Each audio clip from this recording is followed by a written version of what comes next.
Welcome to the Counting Capital Podcast, presented by Buchanan Street Partners. Join our host, Buchanan Street Chairman Robert Brunswick. I'd like to welcome everyone to Buchanan's Counting Capital Podcast. I'm Robert Brunswick, Chairman of Buchanan Street Partners, and today it is my great pleasure to have with us Katie Koch, who is the President and CEO of Trust Company of the West, otherwise known as TCW. A company, by the way, for the past 17 years has been a strategic investor and minority partner of our own company, Buchanan Street Partners. As you might imagine, her pedigree is rich with accomplishments, which Katie can integrate into our conversation today as we get to know her. You should know that she is a diehard Fighting Irish fan, having graduated from Notre Dame and now serving as a board member on their board of trustees, as well as co-chairing their leadership committee. So let's get to know Katie. Welcome. It's so great to have you here. And I thought as we kind of introduce your career path and your business is having you tell us a little bit about your life prior to your business career. And if you don't mind, lean in a bit to the upbringing and contribution to your role today as the CEO of one of the leading global asset management companies. So I'm looking to hear a little bit about skills and attributes that you might have picked up in your early life as we get to know you. Oh, thank you, Robert. Well, thank you for having me on the show. I'm so grateful and excited to be here. And I also just want to thank you on behalf of TCW for the opportunity to be a minority investor in Buchanan Street Partners for most of the last 2 decades, a strategic investor. And I now, having started here almost a year and a half ago, am a personal investor with all of you. So thank you very much for the opportunity on all of that. On the upbringing. So I grew up in suburban New Jersey with 2 parents that were very committed to each other and 3 siblings.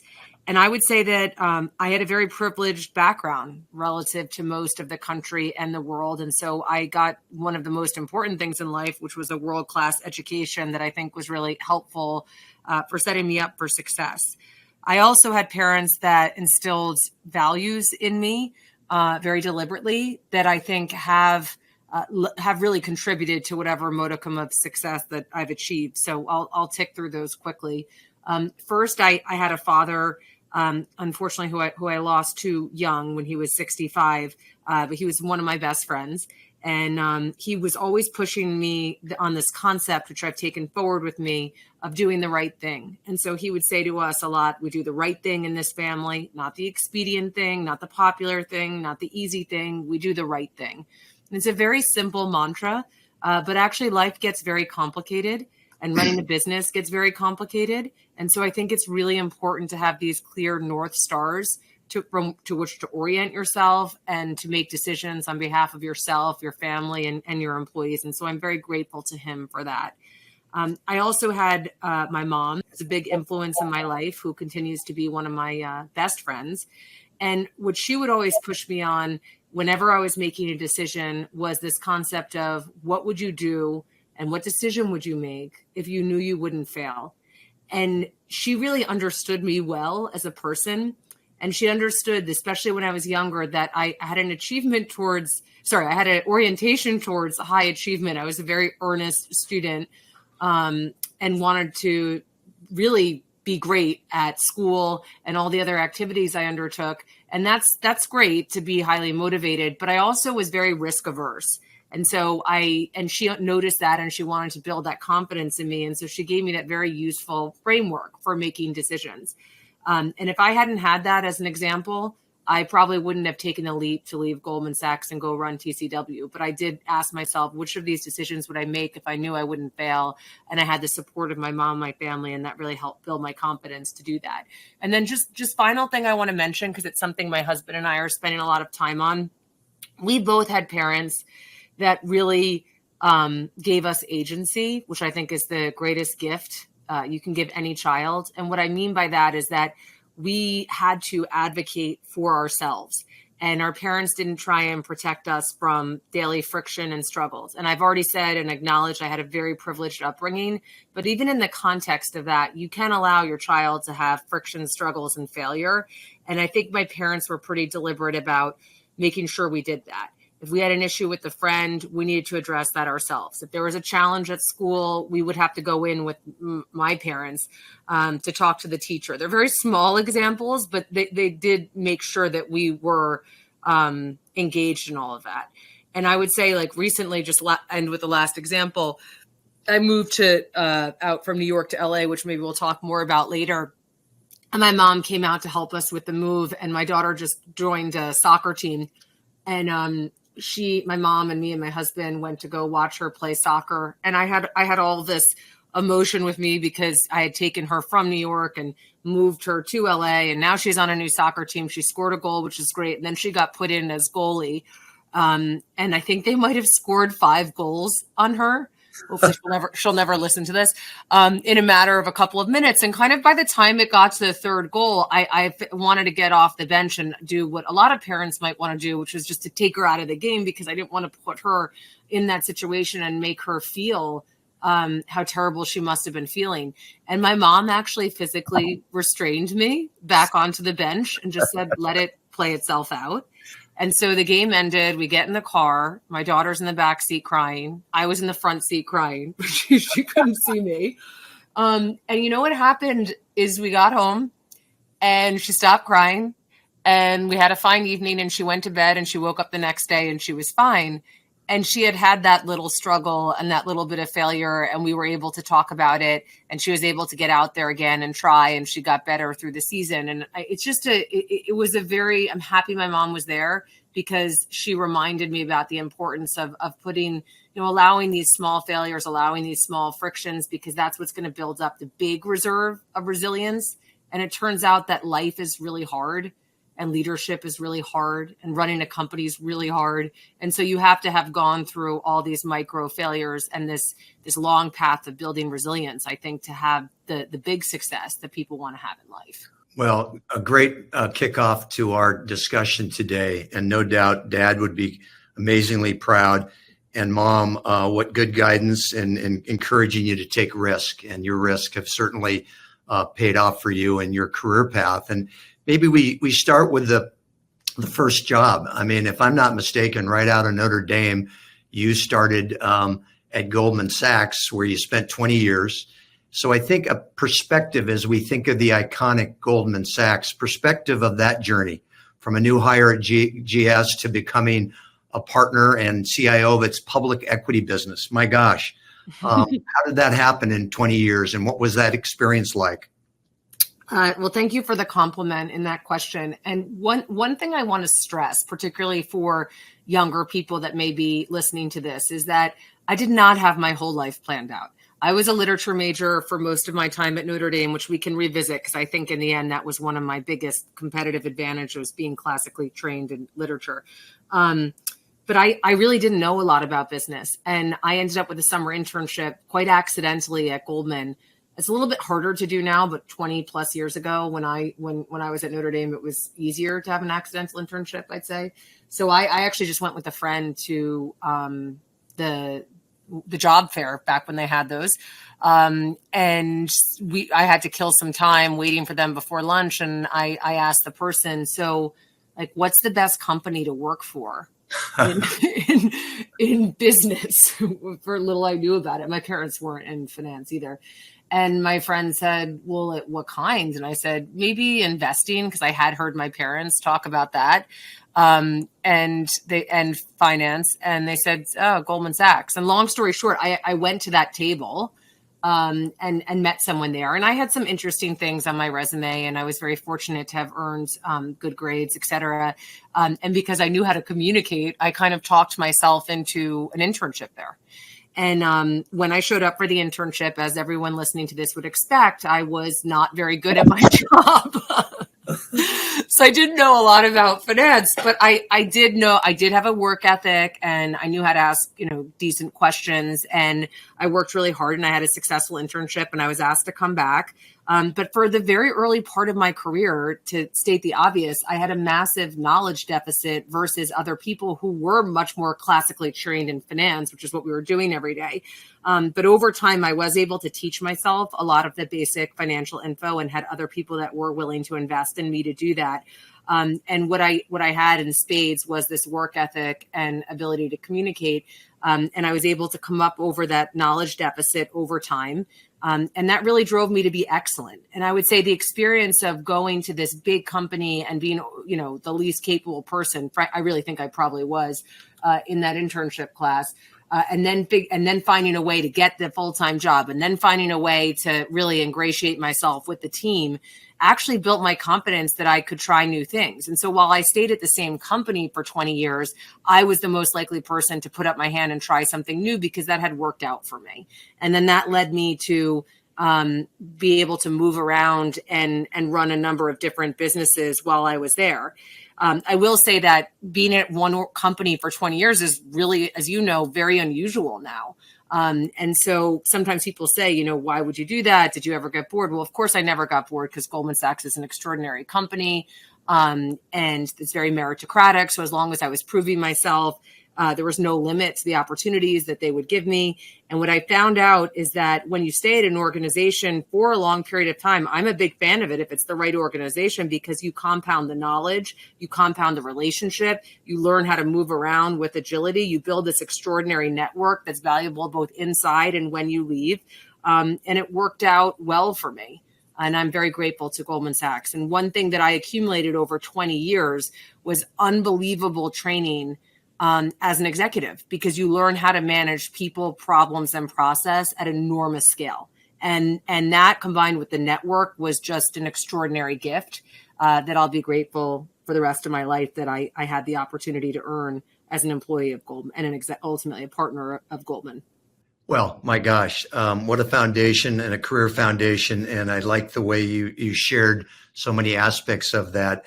And I can't help but think about your literature major and your acumen and strength in just communicating well. And no doubt that has served you well and will continue to. And as we start to maybe lean into the investment side of your perspective and career, I'm recalling that part of your GS experience was overseas in London. And I can't help but think in the global platform that we all work within today, the experience that must have provided you as you look at overall investment outlook globally. So a little sharing about London and its influence. Absolutely. I spent a decade in London on my career, had a very profound impact on my professional and my personal life. I ended up becoming a UK citizen, which my children are now as well. And I'm so grateful for the opportunity to be there. So a few things. The first is that I worked really, really hard my first couple of years out at Goldman. And my bosses at the time said to me, okay, if you work really hard and you really prove yourself and you deliver, we will help you get to the next job that you want, which in and of itself was a great learning for me because that's something I took forward in managing people. And I was on a private wealth team. I'm actually now a client of that team, which was not something I expected when I was an analyst there, but is obviously a source of great joy for me because I really love the people that were involved in that team, and it's great to work with them in that capacity. And they did exactly what they said. If I delivered, and they picked up the phone and they advocated for me and helped me get a job in London. And they had given me the advice that I really liked. At that point, I was doing some helping with them with implementation of public equity investing. And I liked the international aspect. And they gave me, very good advice that these client portfolios are going to become more international. If you want that experience, you should probably go abroad. And so they helped me get a job at Goldman in London. And that was amazing. And so what impact once I got there did that have on me? It instilled in me a very global perspective that's effectively impossible to get, I think, if you spend your whole career in the United States. I learned how to manage teams of diverse individuals with global backgrounds. From a market perspective, I got to know many other markets, particularly Europe and Asia, much better than other people would have the opportunity to do, again, if they only stayed domestically. I learned about the bonds. I learned about the currencies. I learned about the equities. I learned about developed markets. I learned about emerging markets.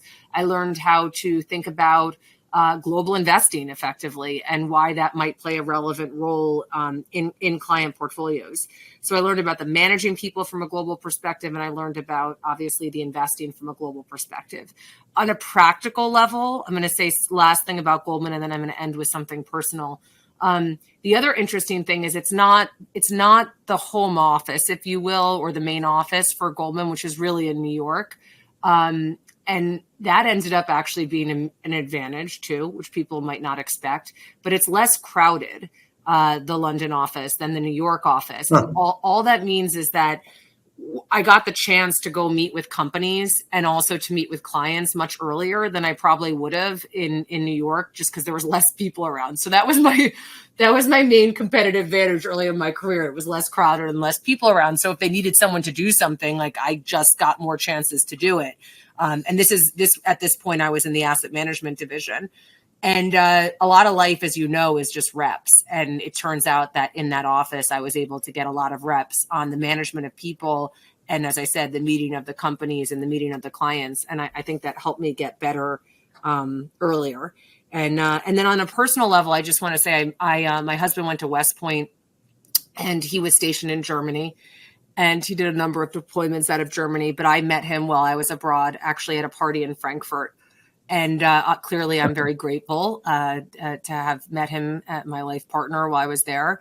And also, just going back to upbringing, and this actually is interesting because I learned a lot about America while I was living abroad too.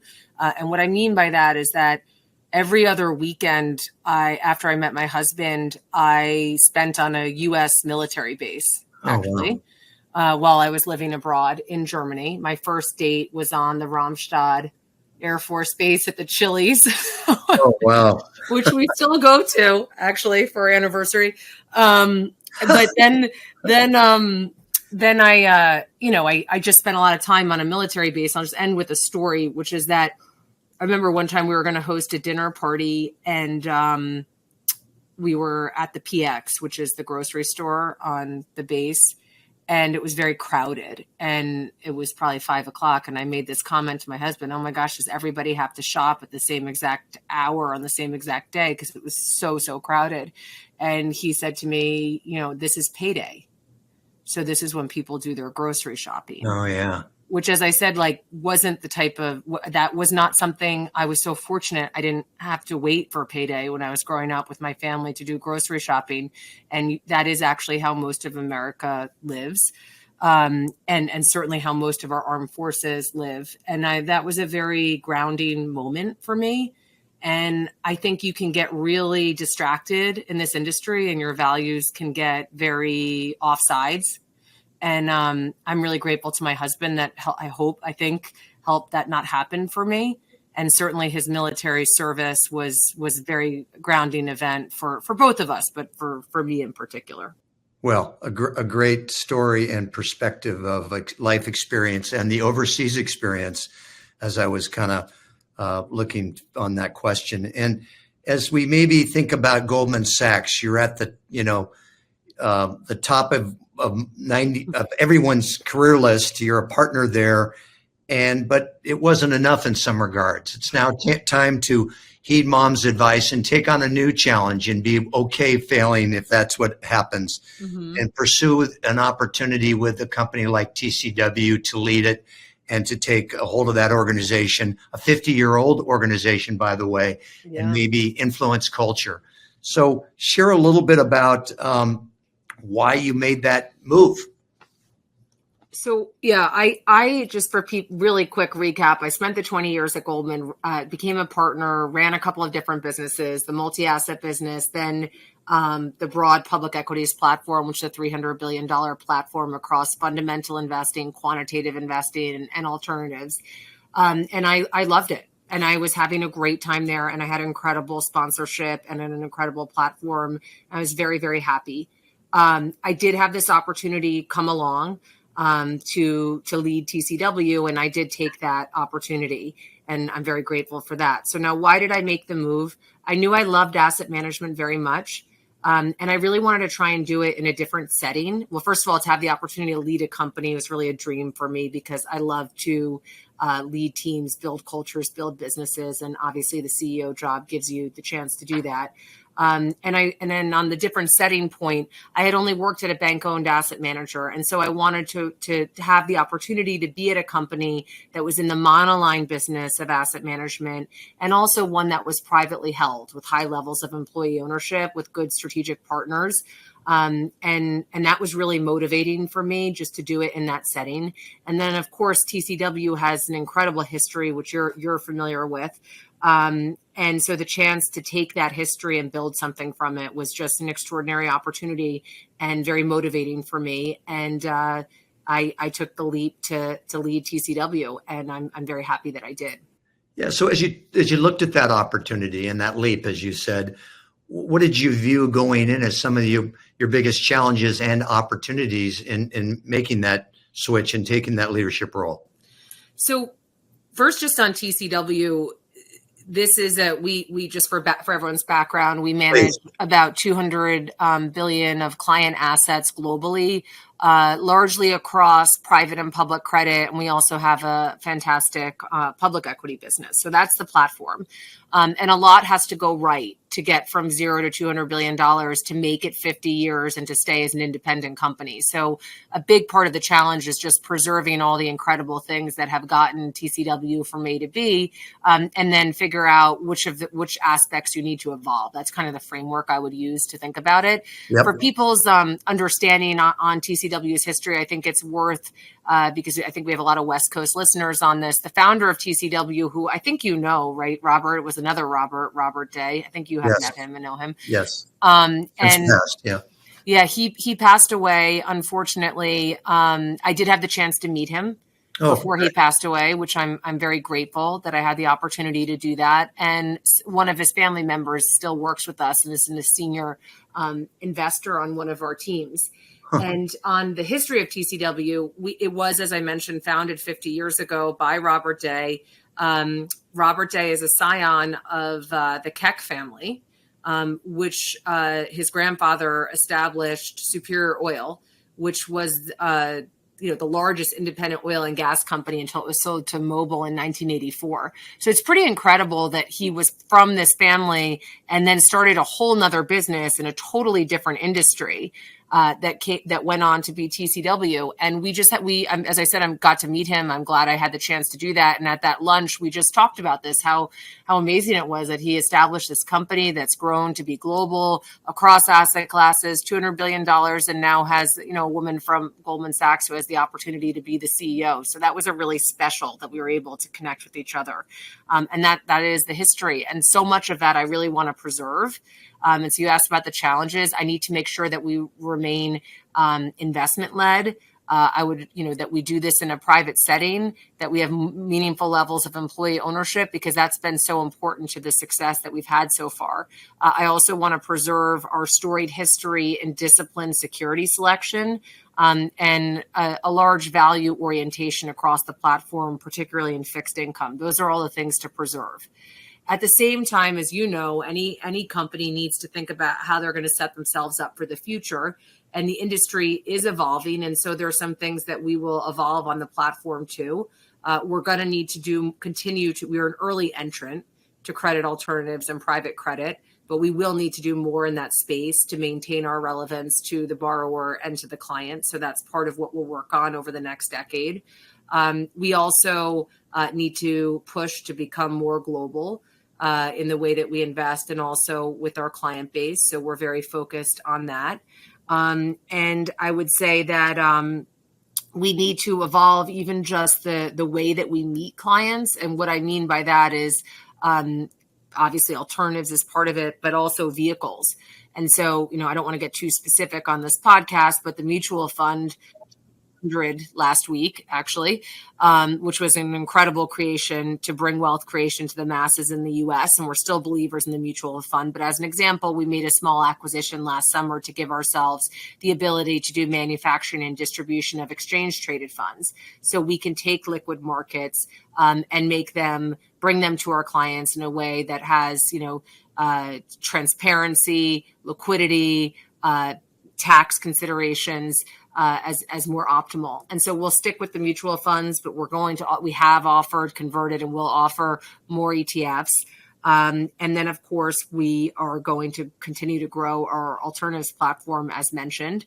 Previously, we've only offered our private credit program to institutions. We're going to have more flavors of our alternative credit. We've already doubled that size of that platform the last couple of years. That's going to continue to grow. We're going to offer it to more institutions, and we will also be offering it to the many individuals, the clients that we already serve.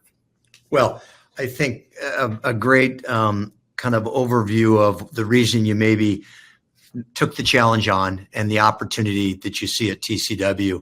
I've heard you remark previously in a get-together that we had about culture. And I remember reading years ago a book by Lisa Enlich. I don't know if you know the book, The Culture of Success, which was written about Goldman Sachs, and just their ferocity towards and grip on kind of their core values. And I know you lean into culture hard. So as you think about the 50-year-old culture that existed already at TCW, and then how you might look to evolve that, further it, support it, I mean, how would you frame that for us and the importance to you of culture?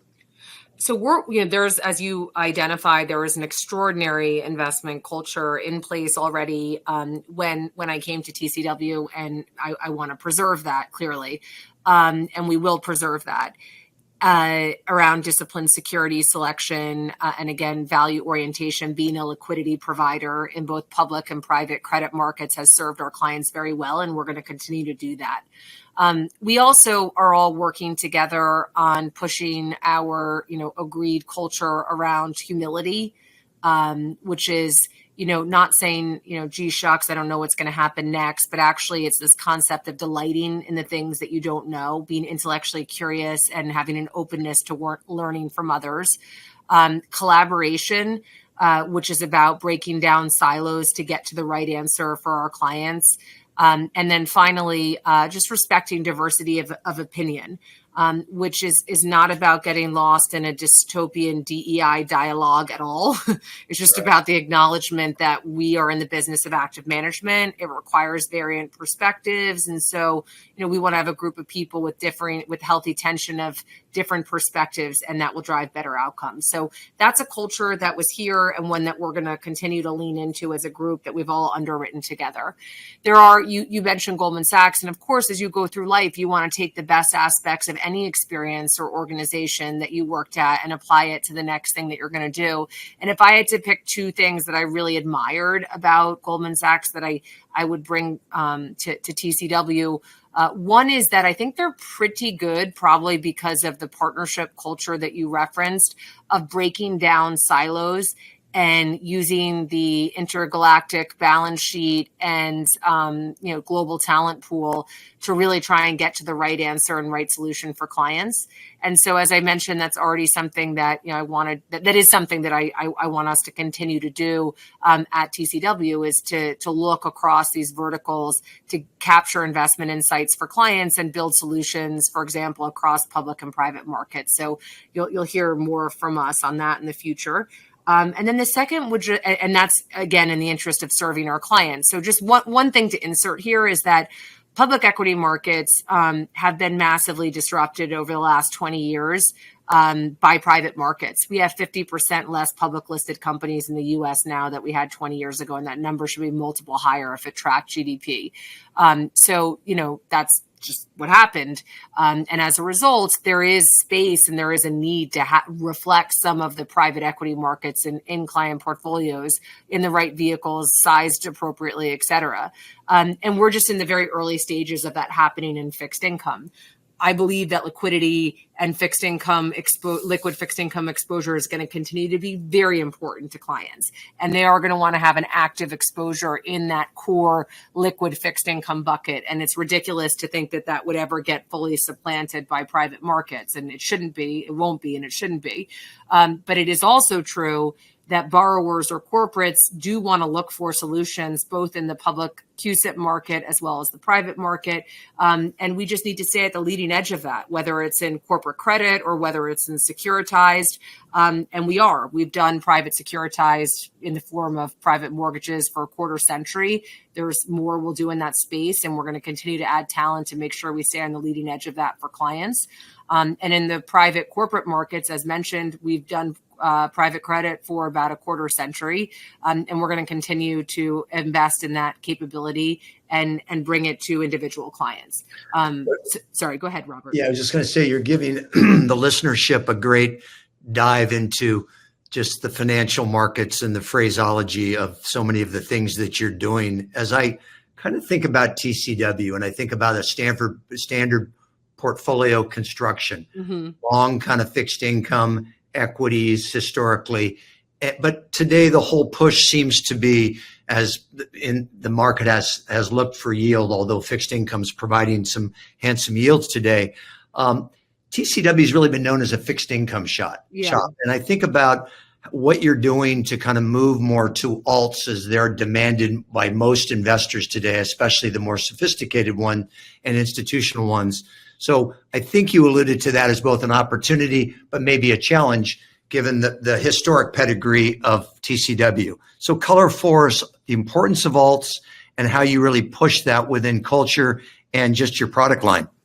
Yeah, so TCW, very rich heritage in fixed income, as you mentioned. We are going to continue to diversify build around our strengths on that, as people would expect us to do, while diversifying the offering. I want to say one quick thing on public equities, and then I'll come back to alternatives. We've actually done public equities for 50 years at TCW, and we have a great public equity business. And it's great because it's a good complement to how people are allocating their public equity currently. So many people have gone passive and tax efficient at the core of their public equity, and we acknowledge that, and I think it's appropriate, and I have some of that in my own personal portfolio. However, there's also an opportunity to diversify away from that core tax efficient public equity, own some concentrated portfolios that can really help drive returns, and then also lean into the right themes. And our public equity business offers a couple of very concentrated portfolios that actually, interestingly, help diversify that core equity, because one of the things that happens when you're in the index of U.S. equities is you end up very concentrated, as we know, in 7 companies, right? So these portfolios are focusing on 30 or 40 stocks, growth or value orientation that help pick companies that may be underrepresented in the index that we think are going to win over the long term. And then we have thematic exposures in public equity that we also think people should augment their core tax efficient equity with. And that would be leaning into themes around supply chain disruption, climate transition, AI, but thinking about the physical infrastructure needed for AI, thinking about the technology companies that will drive AI, and then also just thinking about the companies that are going to be a benefit of AI disruption as that plays out over the next couple of decades. And AI, by the way, is something we've done for the better part of a decade. So it's not something we just launched with ChatGPT. And those are available in exchange traded funds, so in good vehicles for clients that offer liquidity, transparency, and tax efficiency too. So we have a public equity platform purpose built to future-proof our client portfolios. And then in addition, as you mentioned, we need to be in credit alternatives because that market, as I discussed, is getting disrupted. And there is going to continue to be more privatization of fixed income markets. And so what we offer there is direct lending, which is corporate lending. We also have a rescue strategy, which we can talk more about, but that's a strategy that's going to provide capital solutions to clients that might be struggling under, for example, the current interest rate burden. And we've done a vehicle that is a joint effort with PNC Bank, which I can come back to, and that's all under private credit. And then we've announced an asset-backed finance business, which we're launching this year, which is very exciting. And we've grown our CLO business dramatically too. And so this alternative credit platform, which we've already been doing for, as I said, we have a 23-year track record in it, is a place that you'll see us continue to invest so we can remain our relevance to the borrower who wants to be able to borrow both in public and private markets, and to our clients. Who need to remain in liquid fixed income markets in an active way, but also may want to complement that with some private exposure. So, Katie, you've done a great job of providing us detail of product lines and kind of vision and going forward intentions, which I appreciate. I think it would be helpful. You need to look at the entire landscape of the capital markets and what that might provide you in terms of some of those products and a kind of ongoing investment strategy paradigm shift. So I think about the reality and what we're seeing is the contraction of banks, the evolution of private credit, isolationism versus globalization as we think about that. So how does that, when you're sitting down with your team of portfolio managers, how does those discussions come into those rooms as you think about building out product lines? So I think a lot of this, I'll just do this part kind of through the lens of credit. So let's agree that we need credit for GDP. And let's further agree that we would all like to have GDP growth for this country over the long term. There's two sources of credit, mainly in the economy. One is from banks and the other is from the investment community.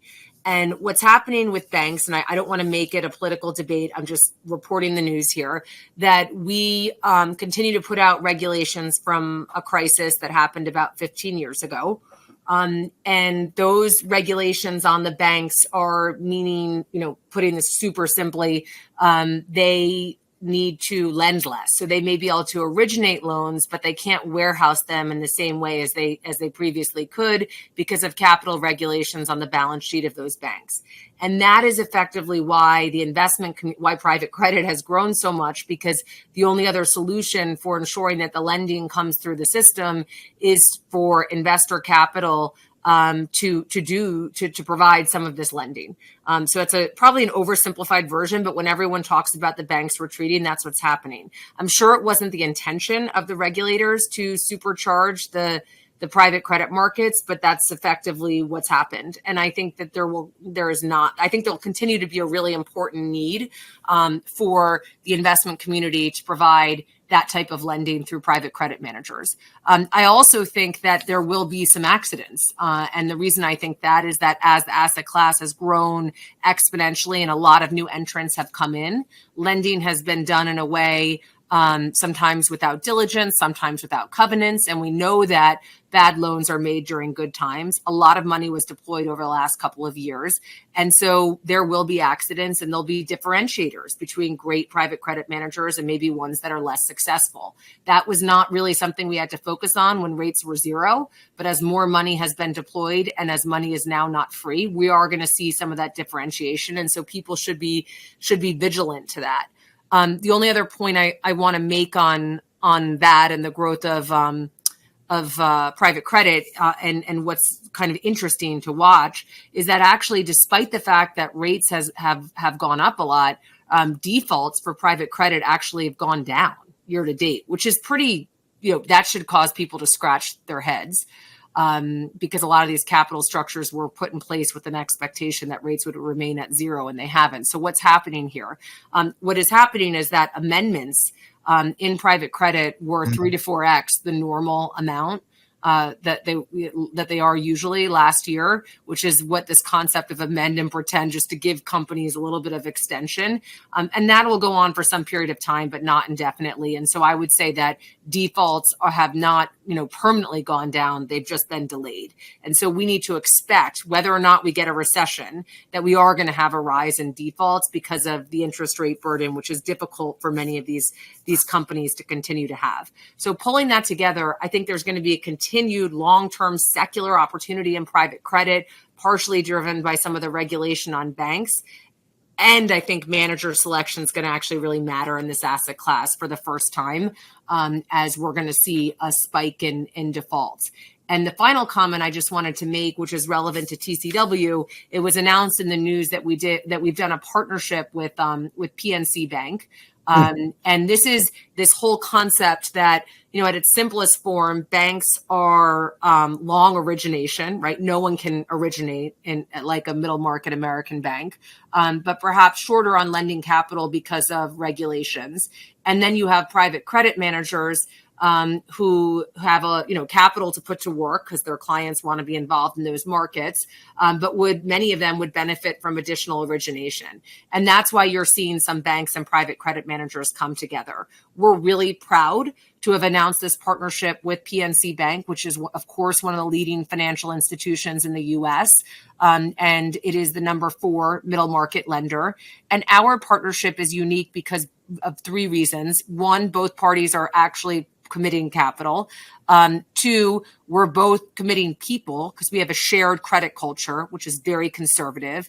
Our private credit business, as I've said multiple times, has been at it for 25 years almost, over which period of time we've had only 6 losses. And PNC has a similarly excellent underwriting history. And so we are committing people to work together on the origination and the underwriting. So it's a true joint effort. And the third is that it is middle market. So it's really going to focus on those companies that have EBITDA or earnings somewhere between 15 to 75 million. And this is important because most people are having to go very, very, very high up into large cap sponsor finance because of the amount of money that's come into this space.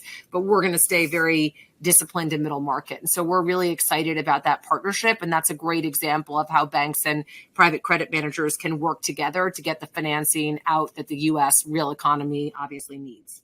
Well, I got to tell you, what a great lesson in banking and private credit. You explained it beautifully.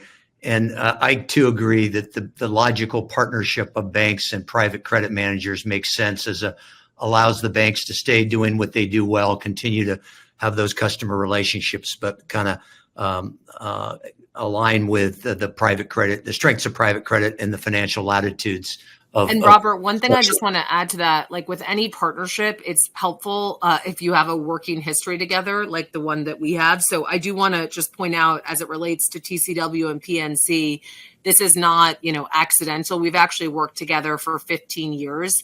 We've done 40 co-financings, and they're our lead fund finance provider, meaning they had to due diligence us. So the partnership was a decade and a half in the making. And I do think it's important that these institutions actually have familiarity and working experience together to make these partnerships successful, in addition to the both committing capital, both committing people, and knowing what market they're going to attack, which for us is of course, as I pointed out, middle market. Yeah, not surprising, the solid relationship there. So I don't want to get you in trouble with a forward-looking statement, knowing that we're both in compliance as part of our rigor. But could you describe for me, maybe let's go the dream, the vision, TCW in 10 years? I mean, you've been now in the seat for how long, your role as CEO? A year? A little bit less than about a year and a half. Year and a half. Okay. Yeah. So take us to the vision in 10 years as you see it. If you don't mind. Absolutely. And then it's something I think a lot about. I feel an enormous sense of responsibility to be a good steward of this company for our clients. As you know, in the asset management business, because we're both in it, the business is the client. So if I think about what the world's going to look like in a decade, it is going to be about our client franchise. And what I would expect is that we are helping more clients around the world achieve their most important financial goals, and that we're working more across public and private markets in order to deliver those outcomes for clients. And so in 10 years, I expect TCW to have many more strategic partnerships where we're working with those clients across the entire capital structure, again, to deliver on their financial goals. And if we can do that, if we can keep the client at the center of what we're doing, and we continue to come up with great solutions for them in delivering their financial goals, the business will take care of itself. And that's actually the beauty of the asset management business. If you deliver for the clients, it's the ultimate compounding machine. And we know how powerful compounding is. Yeah, well said. We're going to have you back because there's so many more things I'd like to get a little bit deeper into, especially in the financial side. But I do want to ask, as your personal passions, as we kind of look to wrap here with a few more questions, Yeah. your personal passions that really allow you to maintain some life balance, if you will, given the high profile nature of your job and just the associated, I'm sure, stresses at times. So how do you stay balanced? So one thing we didn't talk too much about was my own family, and I do have 4 kids under the age of 10. So Wow. So what I get when people ask me about my hobbies, I say, oh, I don't know, like staying married, raising my 4 kids and running this company takes up a lot of time. You're a soccer mom. I'm a soccer mom. Absolutely. On the side. Right. I try to be one. I will. So, but what I would say is that we do try and do things to, obviously my passion in life is my family, and we do try and make a lot of time on the weekends to do things together. We really enjoy being outside. So we do a lot of hiking, which is a passion I inherited from my husband that we're instilling in the kids. And also, I would mention that I don't want to overstate my ability in this arena, but I do love golf. Oh, wow. And I'm doing some of that with my husband. I started doing that after I finished having the kids. And the kids actually are starting to enjoy that too. So I'm hoping that we can be a golf family. Yeah, well, that's a real it's challenging, especially for somebody that's, it's one of those things you got to spend a lot of time at, right? So yeah, probably not one of your free moments.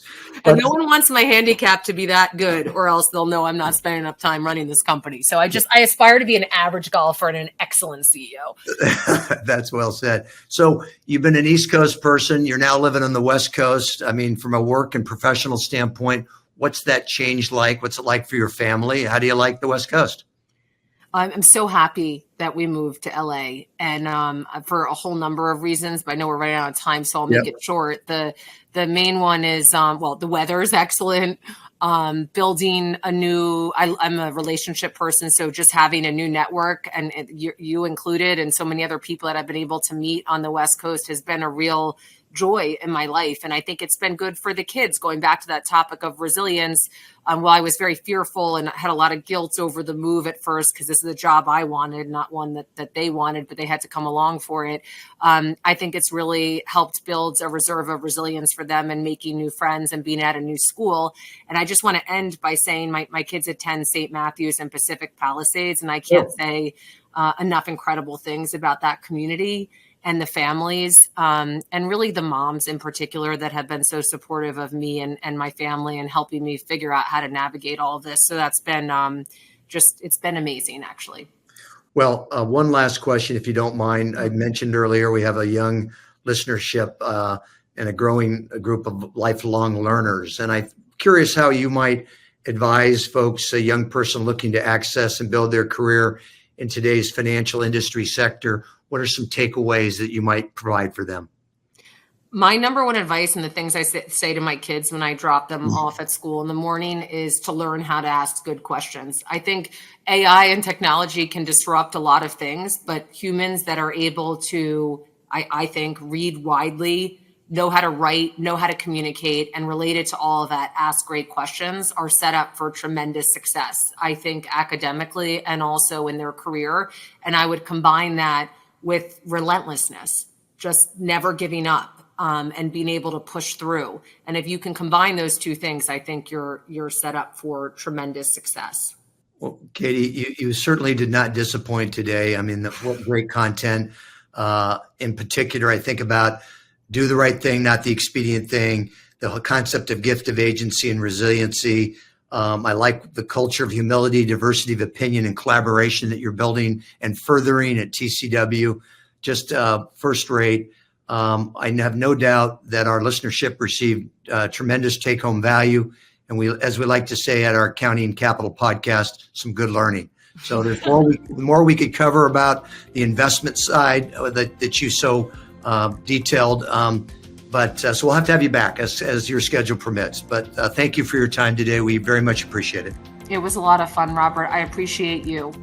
I want to thank everybody today for participating on our Accounting Capital podcast. We'll look forward to seeing you on the next Accounting Capital podcast very soon. Thank you for joining us on this episode of the Accounting Capital podcast. For informational purposes only and not to be relied on in any manner as legal, business, financial, tax, or investment advice. Nothing in this episode is an offer to sell or the solicitation of an offer to buy securities. To learn more about Buchanan Street Partners, please visit our website at buchananstreet.com. Buchanan Street Partners, capital you can count on.